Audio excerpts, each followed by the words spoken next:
قوم عاد حضرت نوح کے بعد اور حضرت ابراہیم کے پہلے دور کی قوم تھی۔ اسلامک ہسٹری اور مفسرین کے مطابق یہ قوم تقریباً 4.5 سے 5,000 سال پہلے زندہ تھی۔ قوم عاد عرب کے ایک وسیع اور سرسبز علاقے احقاف میں آباد تھی۔ احقاف کا مطلب ریت کے اونچے اونچے ٹیلے۔ یہ علاقہ آج کے دور میں یمن اور عمان کے درمیان حصے میں مانا جاتا ہے۔ قوم عاد کے زمانے میں زمین نہایت زرخیز اور سبز تھی۔ دریا بہتے تھے، باغات ہر طرف اور پانی کی نہریں تھی۔ قوم عاد کے لوگ جسمانی طور پر غیر معمولی طاقتور تھے۔ ان کے قد لمبے، جسم مضبوط اور بازو قوی تھے۔ ان کا غرور ان کے دلوں میں غرور تھا اور یہ ان کی تباہی کا سبب بنا۔ وہ پہاڑوں کو کاٹ کر بلند محل، قلعے اور شہر تعمیر کرتے تھے۔ ان کے گھر صرف رہنے کے لیے نہیں بلکہ اپنی شان اور طاقت دکھانے کے لیے تھے۔ ان کی عمارتیں اتنی بلند تھی کہ دور سے دیکھ کر لوگ حیران ہو جاتے تھے۔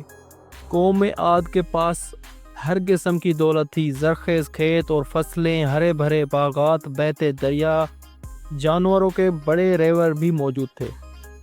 طاقتور لشکر اور فوجیں بھی ان کے پاس تھی۔ عیش و عشرت نے ان کے دل سخت کر دیے اور وہ اللہ کو بھول گئے۔ انہوں نے شکر کی جگہ غرور اختیار کر لیا۔ آہستہ آہستہ قوم عاد شرک اور بت پرستی میں مبتلا ہو گئی۔ انہوں نے بت بنا کر عبادت شروع کر دی، غریب اور کمزور لوگوں پر ظلم شروع کر دیا۔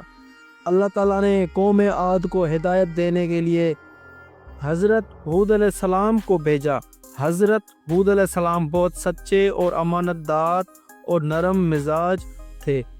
وہ قوم کے درد کو محسوس کرتے اور چاہتے تھے کہ ان کی قوم عذاب سے بچے۔ حضرت ہود علیہ السلام قوم کو دعوت دی کہ صرف ایک اللہ کی عبادت کرو، اس کے ساتھ کسی کو شریک نہ کرو۔ غرور، ظلم اور ناانصافی چھوڑ دو اور اللہ سے توبہ کرو۔ انہوں نے کہا، میں تمہارا دشمن نہیں بلکہ تمہارا خیر خواہ ہوں۔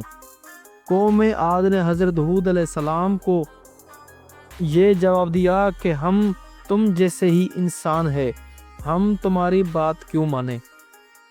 تم ہمیں ہمارے معبودوں سے دور کرنا چاہتے ہو۔ قوم نے حضرت ہود علیہ السلام کا مذاق اڑایا اور ان کو جھوٹا قرار دیا۔ اللہ تعالیٰ نے عذاب سے پہلے قوم کو موقع دیا۔ اس کے بعد بارش رک گئی، دریا سوکھنے لگے، فصلیں تباہ ہو گئی، جانور بھوک اور پیاس سے مرنے لگے۔ حضرت ہود علیہ السلام نے قوم کو پھر کہا، اللہ سے معافی مانگو، مگر قوم عاد نے اپنی ضد اور غرور نہیں چھوڑا۔ ایک دن قوم نے آسمان پر گھنے سیاہ اور بھرے بادل دیکھے۔ وہ خوشی سے بول اٹھے، یہ بادل ہم پر بارش برسائیں گے۔ لیکن یہ بادل رحمت کے نہیں بلکہ عذاب کا پیغام تھا۔ اللہ تعالیٰ نے ان پر ایک نہایت خوفناک اور تباہ کن آندھی بھیجی۔ یہ ہوا نہایت تیز اور انتہائی سرد تھی، ہر چیز کو اٹھا کر پھینک دیتی تھی۔ یہ آندھی لگاتار 7 رات اور 8 دن چلی۔ لوگ جڑ سے اکھاڑ کر ہوا میں اڑتے رہے، زمین پر گرتے جیسے درخت کے پتے۔ ان کے گھر، قلعے اور شہر مٹی کے ڈھیر بن گئے۔ قوم عاد کی طاقت، شان، دولت اور غرور سب ختم ہو گیا۔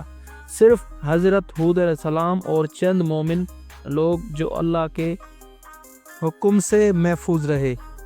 آج قوم عاد شہر ریت کے نیچے دفن ہے۔ ان کے بلند محل اور عظیم عمارتیں نشانی تک باقی نہیں رہی۔ جو قوم اپنی طاقت پر غرور کرتی تھی وہ آج تاریخ کا ایک سبق ہے۔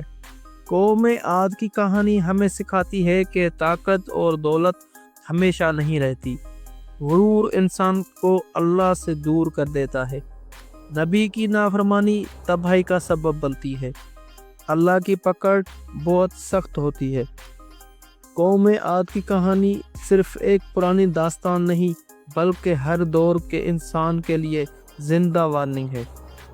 جو قوم اللہ کو بھول کر اپنی طاقت اور دولت پر غرور کرے اس کا انجام بھی قوم عاد جیسا ہوتا ہے۔